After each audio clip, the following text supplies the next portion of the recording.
大家好，我是老莫，今天咱們做宣腾好吃的炸面花卷，教大家如何發酵才能做出這種效果。先說一下材料，這裡是中筋粉300克，蕎麥麵或者是其他雜糧準備150克，這個量呢也不要太多，太多了容易澀口，吃起來不細膩。稍微攪拌一下，加入3克酵母，這個酵母的量呢不要多，因為太悶熱。再準備水240克。和这個麵團呢，跟咱們平常做烙餅基本差不多，稍微軟一點會更好操作，同時也是為了保證做好的花卷更加暄軟。只要咱們前期在揉面的時候把水分揉均勻，發現不均勻之後呢，咱們可以放在案板上繼續揉面。這一步呢，就是為了把它收光。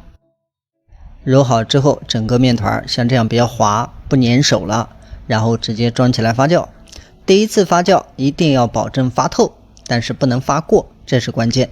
下面咱們準備蔥花20克，這個量呢不用大，再加上鹽5克，加油10克，這個油呢用花生油、玉米油都可以。同時大家需要注意，這個蔥花呢放的時間不要太長，幾分鐘之內用掉就好了。第一次發酵就發酵成這樣，咱們直接拿出來。取出來之後，咱們直接像這樣平着壓下去，把大氣排出來，然後反复的像這麼折疊幾次。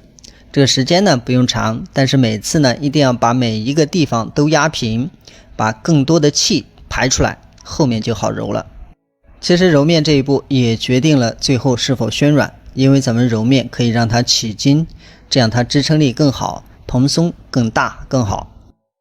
面揉成這樣之後，直接用擀面杖擀的時候呢，咱們只要力度均匀就行。因為咱們這個面呢基本上揉開了，擀開是很容易的，大家可以看擀的時候呢根本不會回縮，所以前期揉面也非常重要。咱們把面擀成這樣的大片，稍微偏薄一點比較好，邊邊角角都要給它修到。下一步直接放蔥花，這一步呢大家切記，因為有味道，所以咱們鋪的時候呢一定要完全鋪平。咱們可以利用這種鏟子反复的刮，讓味道更勻。鋪勻之後，咱們把這個面團呢對折過來，讓它把味道沾過去，這樣就保證味道是一樣的。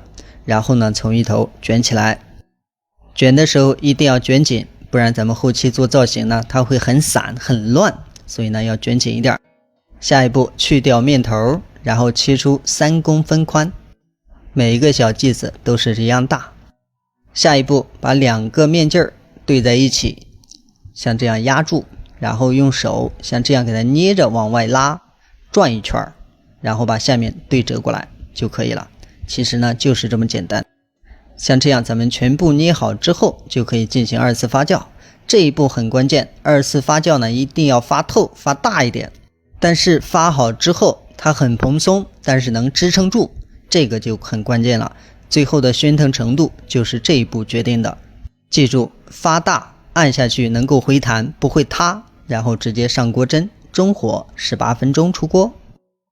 出鍋以後，大家可以看一下，所有的都是一樣的狀態，而且特別的暄軟，像棉花一樣。喜歡做花卷的朋友，一定要記好咱們說的關鍵點，再去做。好了，咱們今天的視頻就到這裡，下期視頻再見。